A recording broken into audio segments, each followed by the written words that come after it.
Pinagsaluhan namin ni Daryl ang isang mainit na tagpo sa may banyo. Akala ko'y tapos na siya pero muli niya akong inangkin sa may kama. Parang wala itong kapaguran dahil madaling araw na pero patuloy pa rin siya.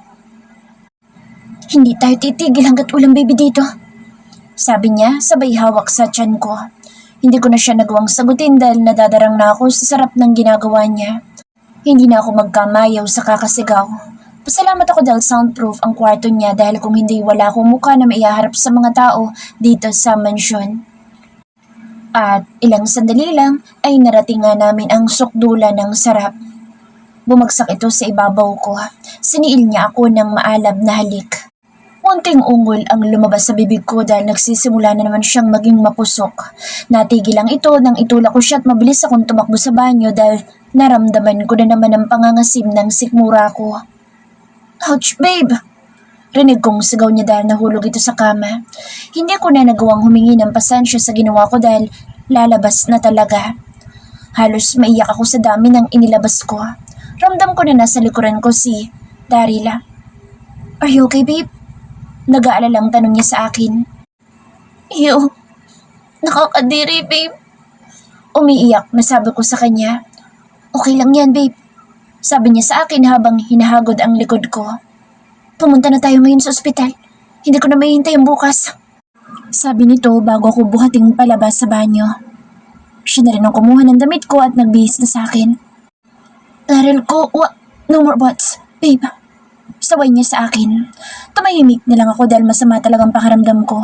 Hindi ko tuloy maiwasang pamulahan ng muka dahil naisip ko ang ginawa namin tapos ngayon pupunta kami sa ospital. Baka anong isipin ng mga tao doon. Tatayo sana ako para maglakad nang bigla nila akong buhatin ni Daryl. Kaya ko Hindi ko na natapos ang sasabihin ko dahil sinalyuhan niya ito ng halik. Napangiti na lang ako dahil alam niya talaga kung paano akong patahimikin. Relax ka lang, babe, okay? Hayaan mo kong gawin ang obligasyon ko. Sabi niya sa akin. Pero hinalikan niya ulit ako para tumahimik ako. Ngumiti ito sa akin at lumabas na kami sa silid. Hindi naman ganoon kadilim kaya ayos lang. Mabilis niya ako pinasok sa kotse at nagmaneho papunta sa ospital. Ako na may kinakabahan. Paano kung may sakit ako? Habang nagmamaneho siya ay hawak niya ang kamay ko at panay ang halik niya dito. Daryl ko, kinakabahan ako. Sabi ko sa kanya. Hindi ko alam pero bigla akong natakot. Huwag kang kabahan, babe. Nandito lang ako sa tabi mo, okay? Assurance niya sa akin. Paano kung may sakit ako? Balungkot na tanong ko sa kanya. Wala yan. Kaya nga tayo pupunta sa ospital para malaman natin ang nangyayari sa'yo. Sabi niya ulit sa akin. Okay. Sagot ko sa kanya.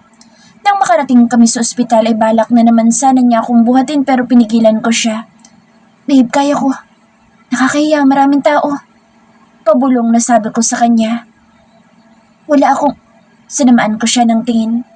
Okay, babe. Sorry. Sagot nga bago humawak sa bewang ko. Sabay kaming pumasok at naiinis pa ako dahil ang daming nakatingin sa kanya. Gusto kong tusukin ang mga mata nila. Sa inis ko'y inalis ko ang kamay niya sa bewang ko at naglakad ako mag-isa. Babe! Tawag niya sa akin pero diretso lang ako. Hinabol niya ako at niyakap. May problema ba? Tumingin ako sa kanya at sinalubong niya naman ako na nag-aalalang tingin. Kasi naiinis ako. Madami kasing nakatingin sa'yo. Sabi ko sa kanya sabay iwas ng tingin. Narinig ko naman itong tumawa kaya nilungon ko siya at sinalubong niya ako ng isang halik sa labi. Nahiya naman ako sa ginawa niya. Bakit mo yung ginawa? Tanong ko sa kanya. Para hindi ka na magselos. Nakangiting sagot niya kaagad sa akin. Sino nagseselos? Ako? Di kaya? Sunod-sunod na tanong ko sa kanya. Tumawa lang ito sa akin. Let's go na. Hayaan mo sila dahil ikaw naman ang love ko. Sabi niya sa akin. Namula ako sa sinabi niya. Naglakad na kami papunta sa information at inaskaso naman nila ako kaagad ng nurse. Ilang tas ang ginawa nila. Check up lang ang ginawa sa akin pero kumuha pa talaga si Daryl ng kwarto. Humiga muna ako dahil ang totoo niya inaantok na talaga ako. Hindi ko na malaya na nakatulog pala ako at nagulat na lang ako nang marinig ko si Daryl na sumisigaw. Nang idilat ko ang mata ko'y nakangiti ito kaagad sa akin. May nangyari ba? Nagtatakang tanong ko sa kanya. Thank you, babe. I love you so much. Niyakap niya ako tinalikan. Naramdaman ko rin na nabasa ang balikat ko. Umiiyak ka ba? Bakit? Mamatay na ba ako? Tanong ko sa kanya dahil nagtataka ako dahil umiiyak siya. This is tears of joy, babe. Sagot niya sa akin. Ha? Masaya ka ba na mamamatay ako? Babe, don't say that. It's not like that. Okay? I'm happy because... Huminga muna ito ng malalim bago magsalita ulit. Magiging daddy na ako. Naiiyak na sabi niya. Hindi ko maintindihan ang nararamdaman ko ngayon. Napatulala ako. Hindi ko inaasahan na buntis ako at may munting anghel sa loob ko. Sobrang saya ko. Speechless ako. Hindi ko napigilan ang luha ko. Hindi ka ba masaya, babe? Malungkot na tanong niya sa akin. Ang akala niya siguro hindi ako masaya dahil lumahagulhol ako. Babe, masaya ako. Sobrang masaya ko na magiging nanay na pala ako. Sagot ko sa kanya. Niyakap niya ako na mahigpit pagkatapos ay pinagsaluhan namin ng isang puno ng pagmamahal na halik. Nang magkahiwalay ang mga labi namin ay ngumiti kami sa isa't isa. Sabay din naming hinawakan ang tiyan ko. Baby, love ka namin ni mommy mo. Kausap sa kanya ni Daryl. Kaya ko kayang maging mommy? Biglang tanong ko kay Daryl. Of course, kaya mo. Kaya natin. Hindi kita iiwan. Assurance niya sa akin. Yumakap ako sa kanya. Hinaplos naman niya ang buhok ko. Inayos namin ang lahat bago kami umuwi. Maraming paalala si Doc.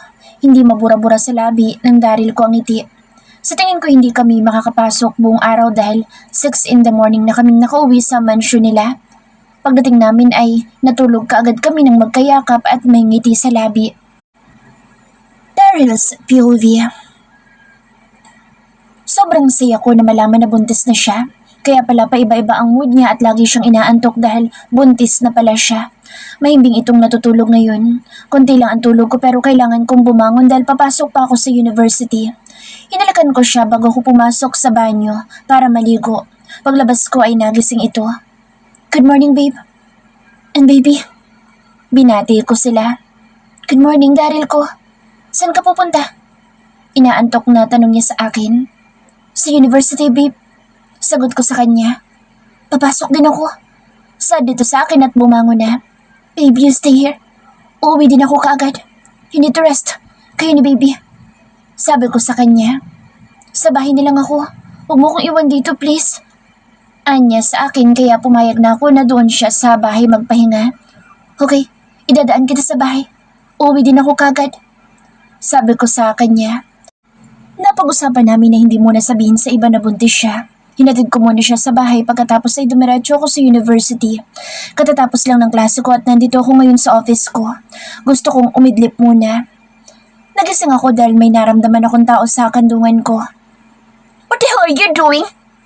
Sagaw ko kay Arya na ngayon ay nasa kandungan ko at kinakalas ang suot kong suntron. Daryl, I want you.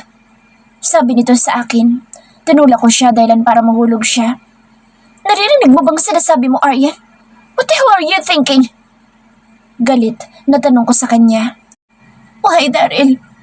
Hindi ba ako nakakaakit sa paningin mo? Kaya ko na maibigay sa iyong sarili ko. Di ba ginagawa naman natin to dati? Umiiyak na tanong niya sa akin. Aryan, makinig ka. Wala nang tayo at hindi na babalik ang dati. Mahal ko sa Sasha at tigilan mo na ang pagiging desperada mo. Stop being desperate. Please stop. Pakiusap ko sa kanya. Ano bang nakita mo sa kanya? Mali ang ginagawa mo. Estudyante mo siya. Hindi kayo pwede. Hindi mo siya asawa at hindi mangyayari yun dahil ako ang pakakasalan mo. Sigaw niya sa akin. I'll take all the responsibility. Wala kang dapat ipag-alala. Kalmadong sabi ko. Magaling ba siya sa pang-aakit sa'yo? Isa siyang hampas lupa at hindi siya nababagay sa'yo. Get out. I said get out. Sigaw ko sa kanya. Dahil sa sinabi niya umahon ng galit sa loob ko. Nakita ko ang galit sa mga mata niya. Hindi ako papayag na magiging masaya kayo. Malalaman na lahat ang sekreto niyo. Sabi niya bago lumabas sa office ko. Napailamos ako ng mukha ko. Ang masayang araw ko'y sinira lang niya. Pero hindi niya ako matatakot. Alam ko na mali sa batas at sa paningin ng iba. Pero mahal ko siya bago pa siya naging estudyante ko. Tatanggapin ko ang lahat, wag lang siyang masaktan. Pinakalma ko ang sarili ko bago ako umuwi. Tinawagan ko din siya. Hello, babe. Hello, Daryl ko. Sagot niya sa kabilang linya. May gusto ka bang kainin? Pauwi na ako. Tanong ko sa kanya. Gusto ko ng strawberry na fresh. As in, bagong pitas. Sagot niya sa akin. What? Nagulat ako sa kanya. Tinatanong mo ko tapos nung sinabi ko parang ayaw mo na maibigay sa akin. Babe, kasi ang layo ng Baguio. Doon, fresh na fresh yung strawberry. Pwede ba? Naibili na lang kita dito? Tanong ko sa kanya. Ewan ko. Hindi ko alam. Sagot niya sa akin bago naputol ang tawag. Sumakit bigla ang ulo ko. Pumunta ako sa supermarket at naghanap ako doon. Kahit na malayo sa sinabi ko ayun ang binili ko. Kaysa wala akong mabili. Nagmaneho na akong pauwi at nag-take out ako ng pagkain mula sa Wrights. Pagpasok ko ay nasa sala ito at nakahiga sa may sofa namin. Nang lapitan ko itulog pala ito. Inalagan ko ito sa labi. Sabi din kasi ni Doc ay antukin daw talaga ang mga buntis. Babe, I'm home. Gising ko sa kanya. Daryl ko, hindi pa ako nakapagluto. Nakatulog ako. Sige, magsasaing lang ako. Sabi nito at tumayo na papunta sa kusina. Nakangiti naman ako habang nakasunod sa kanya. Niyakap ko siya mula sa likuran. No need to cook, babe. Nag-take out na ako ng food natin. Alam ko na madalas kang inaanto kapag hapon na. Sabi ko sa kanya. Bukas, papasok na ako, Daryl ko. Sabi niya sa akin. Yeah, but you need to quit. Huwag ka na sumali sa cheer dance. Natatakot ako para sa inyo ni baby. Sabi ko sa kanya. Daryl ko, hayaan mo kong sumayaw kahit isang beses lang, please. Matagal ko ng pangarap yun. Pagkatapos ng isang sayaw, aalis na ako. Sagot niya sa akin. Nakita ko na nalungkot siya. Ayoko talaga na sumali siya doon pero gusto niya kaya hinayaan ko. Kahit na nagiging sanhi ng pagiging maiinitin ko ng ulo dahil sa mga kasamahan niyang lalaki at ngayon nag-aalala ko sa anak namin. Okay, pero isang beses lang. Isipin mo si baby, okay? Saad ko sa kanya. Thank you, Daryl ko. Oh, love you. Nilalambing niya ako at syempre gusto ko naman. Love you both. Sagot ko sa kanya. Inayos ko ang pagkain at naghapunan na kaming dalawa. Hindi ko gusto na mapagod siya kaya ako na munang gumawa ng mga gawaing bahay. Hinayaan ko lang siyang manood ng TV. Nang matapos ako'y tumabi ako sa kanya. How's your day, babe? Tanong ko sa kanya. Natulog lang ako buong araw. Sagot niya sa akin. Ikaw, kamustang araw mo sa school? Tanong niya sa akin. Something happened. Aryan went in my office when I was sleeping. She want me to do her. Kwento ko sa kanya. Hindi ko gustong maglihim. Ayoko na malaman niya mismo kay Aryan. Alam ko na gagamitin nila iyon laban sa akin. Nakita ko na kumunot ang noon niya at halatang naiinis. Tapos, anong ginawa mo? Medyo galit na tanong niya. Pinalis ko siya. Sagot ko sa kanya. Bakit hindi ka nakapagsak sa kanya? Ngumiti ako kaya lalong nagagalit ang mga mata niya. Bakit ka umingiti dyan? Naiinis na tanong niya sa akin. Ikaw lang sapat na sa akin, babe. At magkakabibi na tayo. Kayo na ang mundo ko. Wala akong balak na pagtaksilan ka. Mahal na mahal kita. Sabi ko sa kanya. Nakita ko na namula ang pisngi niya. Are you blushing, babe? Pangasar ko sa kanya. Hindi ah. Umiwas ito ng tingin. Pero may iba tayo, Daryl ko. Paano ko papasok kapag malaki ng tiyan ko? Sigurado din ako na papaalisin nila ako doon dahil may relasyon tayo. Baka sa maganda niya mukha ang pag-aalala. Sorry, babe. Kung hindi ko naisip iyan. Pwede ka mag-homeschooling. Dito na lang sa bahay kasama si baby kung sakaling ayaw mo pumasok. And about us, let me take all the responsibility. Kaya ko to, kaya huwag ka na mag-alala. Nakangiting sabi ko sa kanya. Hindi na ito nagsalita at yumakap lang sa akin. Niyakap ko naman siya tinalikan. Ngayon pa lang ay nakikita ko na magiging maingay ang bahay namin kapag dumami na mga anak namin. Babe, ilan ang gusto mong anak natin? Tanong niya sa akin. Gusto ko 6, babe, para masaya. Gusto ko na malaking pamilya. Sagot ko sa kanya. Hindi ba yun marami? Ang hirap kayong mga anak. Maawa ka naman sa akin, Daryl ko. Nakangusong sabi nito sa akin. Napangiti naman ako dahil ang cute niya. Pag-iisipan ko, babe. Sagot ko sa kanya habang nakangisi. Wag na. Alam ko naman na gagawin mo talagang 6 yun. Good luck na lang sa akin dahil ako manganganak. Nakasimangot na sabi niya. Hindi ko tuloy maiwasang tumawa ng malakas pero natigil din dahil sinamaan niya ako ng tingin. Sorry babe, sabi ko sa kanya. Ewan ko sa'yo, matutulog na ako. Sabi niya at iniwan niya ako. Hinayaan ko na lang siya dahil isasara ko pa ang pintuan namin. Pagkatapos ay umakyat na ako at tumabi sa kanya.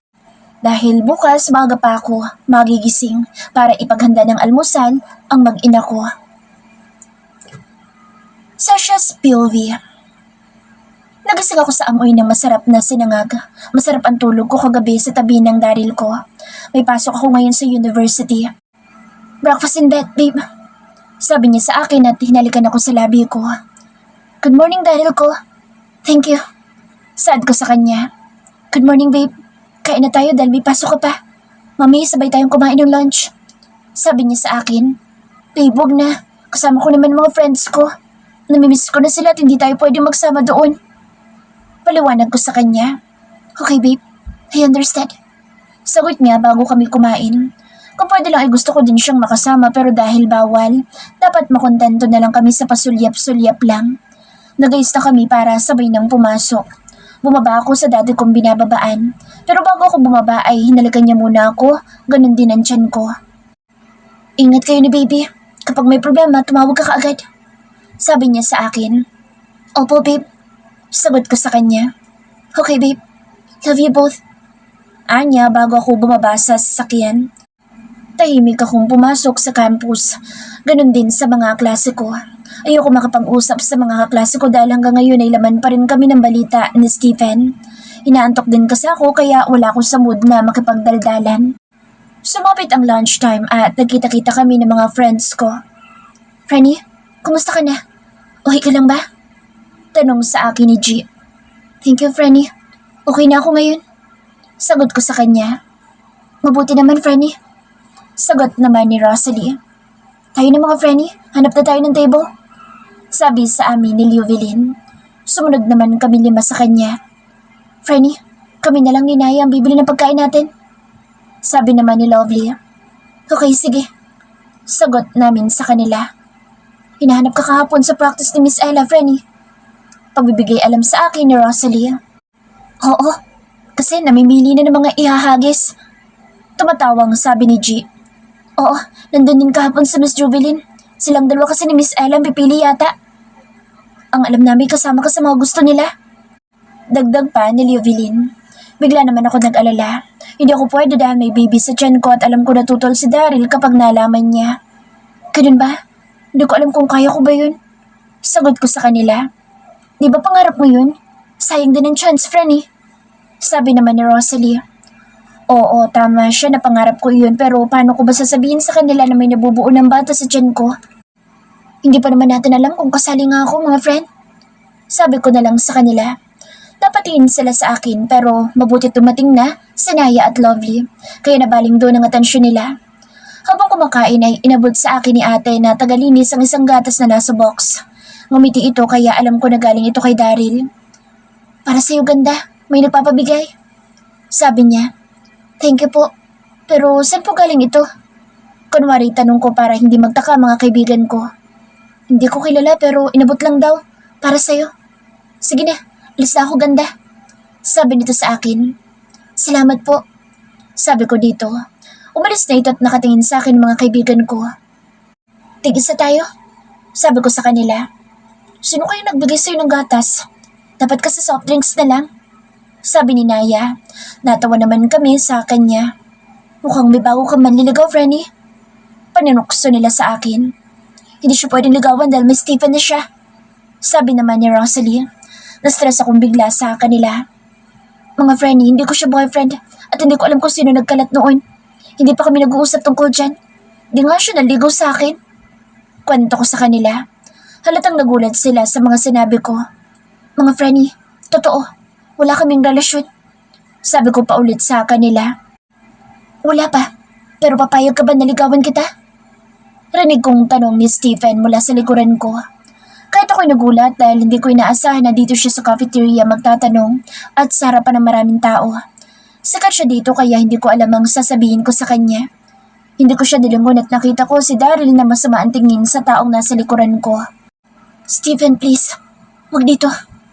Mahinang sabi ko sa kanya. Thank you, Sasha. Sigaw nitong bigla.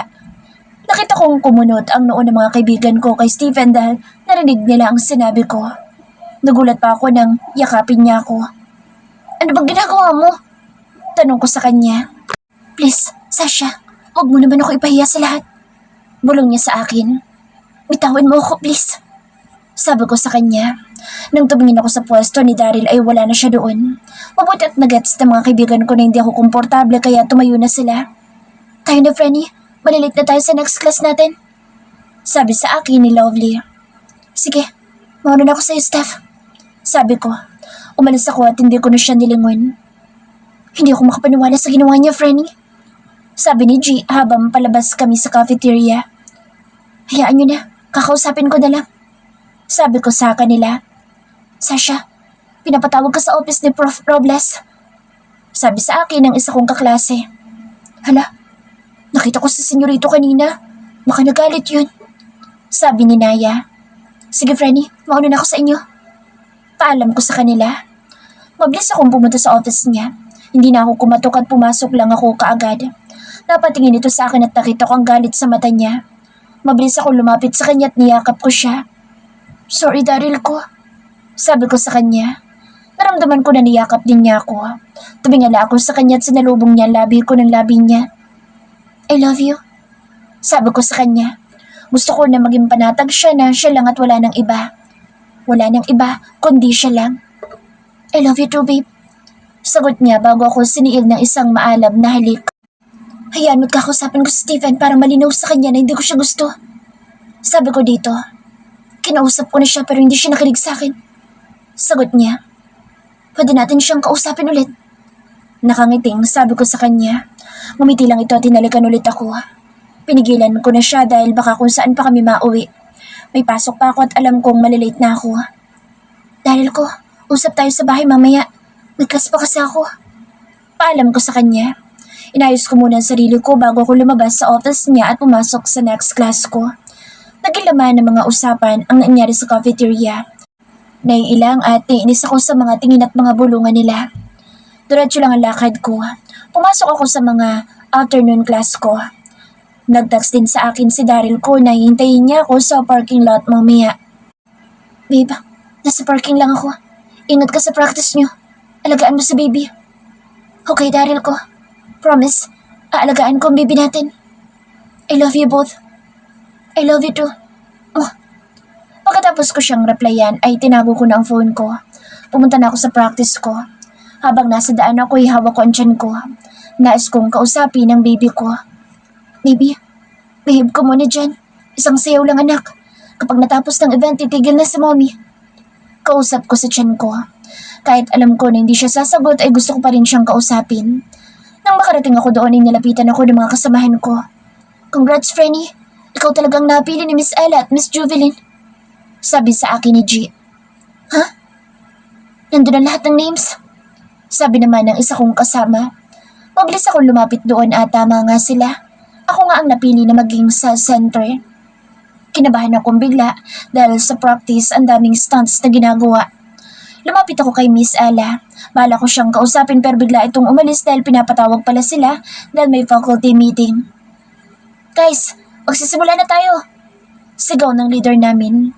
Labag man sa loob ko yung sumunod ako sa kanila. Kinakabahan talaga ako. Ang lamig ng kamay ko. Franny, okay ka lang ba? Ang lamig ng kamay mo. Tanong sa akin ni Rosalie. Okay lang ako, medyo masakit lang ang tiyan ko. Pagdadahilan ko sa kanila. Pahinga ka muna, Franny. Umupo ka na lang doon. Sabi naman sa akin ni Leovilin. Salamat mga Franny. Sabi ko sa kanila. Hindi ako pwedeng magsabi na okay lang ako. Natatakot ako para sa anak ko. Umupo ako sa gilid at pinapanood lang sila. Habang nakikita ko ang mga kasama ko na inihahagi sa ere, kakaibang kilabot ang nararamdaman ko. Buong practice ay nakaupo lang ako habang nanonood. Nang matapos na sila, nauna silang lumabas. Franny, sasabay ka ba sa amin? Mauna na lang kayo, may pupuntahan pa ako. Sagot ko kay Lovely. Sige, Franny, mauna na kami sa'yo. Anya sa akin ni Naya. Sige, ay, ingat kayo. Nang makaalis na sila, mabilis akong pumunta sa parking lot. Habang palapit ako'y natanaw ko si Darren na sinuntok si Stephen. Mabilis akong lumapit para pigilan siya. Bakit mo siya sinuntok? Tanong ko dito. He deserved it. Sagot niya sa akin. Ha? Ano ba nangyayari dito? Naguguluhang tanong ko sa kanila. Hindi kasi siya pumapayag na ligawan kita. Sagot ni Stephen. Tumingin ako kay Stephen.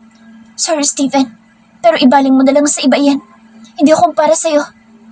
Sabi ko sa kanya. Nakita ko ang dumaang lungkot sa mga mata niya. Bakit Sasha? Totoo bang sinasabi niya? Alam mong mali ang relasyon niyo. Anya sa akin. Magsasalita sana si Daryl nang hawakan ko ang kamay niya. Siguro nga mali sa mga mata niyo. Pero tama para sa amin. Mahal ko siya at magkakaanak na kami. Sagot ko sa kanya. Bullshit! Rinig kong mura nito bago nagsimulang umalis at pumasok sa kotse niya. Asshole! Rinig kong sigaw ng katabi ko. Tumingin ako sa kanya ng masama. Umuwi na tayo. Sabi ko bago pumasok sa sasakyan. Sumunod naman ito. Kagaya na lagi niyang ginagawa ay siya nagsusuot ng seatbelt ko. Are you mad, babe? Tanong niya sa akin. Oo. Tipid na sagot ko sa kanya. Why? Bakit mo sinuntok sa Stephen? Tanong ko sa kanya. He deserved it. Sagot niya sa akin. Professor ka at nasa campus ka. Bakit mo gagawin yun sa estudyante mo? Kung ginawa mo yun dahil sa ginawa niya sa cafeteria, magagalit talaga ako sa'yo. Mahabang sermon ko sa kanya. Babe, ayoko na mag-away na naman tayo dahil kababati lang natin. Sabihin mo na lang sa akin ang dahilan para maintindihan kita. Sabi ko sa kanya.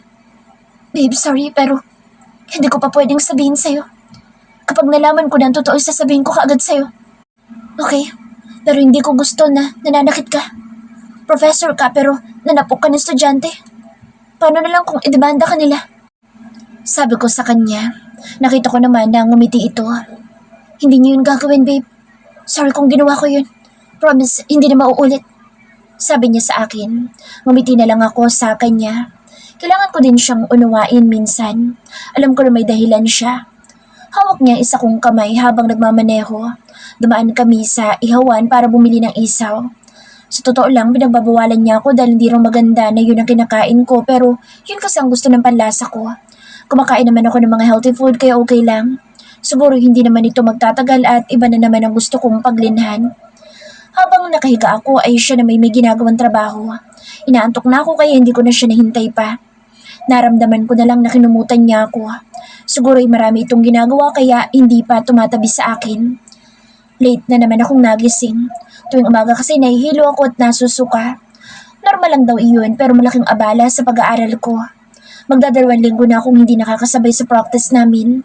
Hindi ako makahanap ng dahilan kung bakit ako hindi makapag-practice. Alam ko na naiinis na sa akin ang iba ko mga kasama. Lalo ding umingay ang mga usapan tungkol sa blind item tungkol sa professor na nakikipagrelasyon sa estudyante niya. Daryl ko, kinakabahan ako. Paano kapag nalaman nila na ikaw yung professor? Huwag ka mag-alala, babe. Nakakasama sa inyo ni baby ang stress. Kaya natin to. Mahal na mahal ko kayo. Sabi niya sa akin. Nandito kasi ako sa office niya dahil katatapos lang ng klase niya sa amin.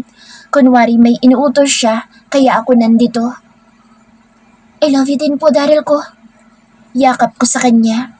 Nagulat kami nang biglang bumukas ang pinto at pumasok si Aryan. Tumingin ito sa akin pero alam ko na may laman ang tingin niya. Hindi ko siya pinansin. What brings you here? Seryosong tanong ni Daryl.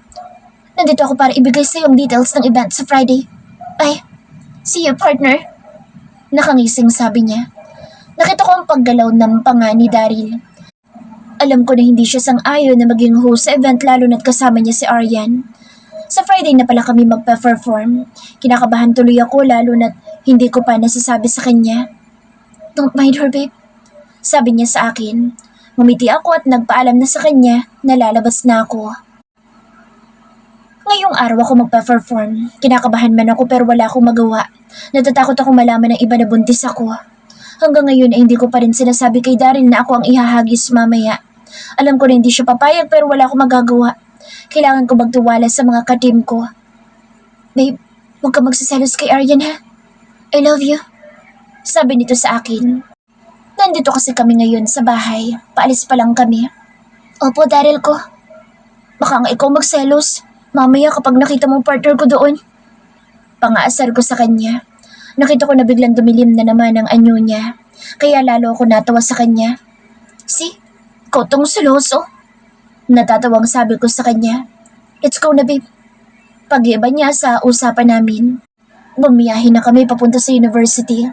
Kagaya pa rin ng dati, doon pa rin niya ako ibinaba. Pumunta kaagad ako sa mga kagrupo ko. Naging abala na ang lahat. May makeup artist silang kinuha kaya naghintay na lang ako. Oh, Franny, ang ganda mo sobra.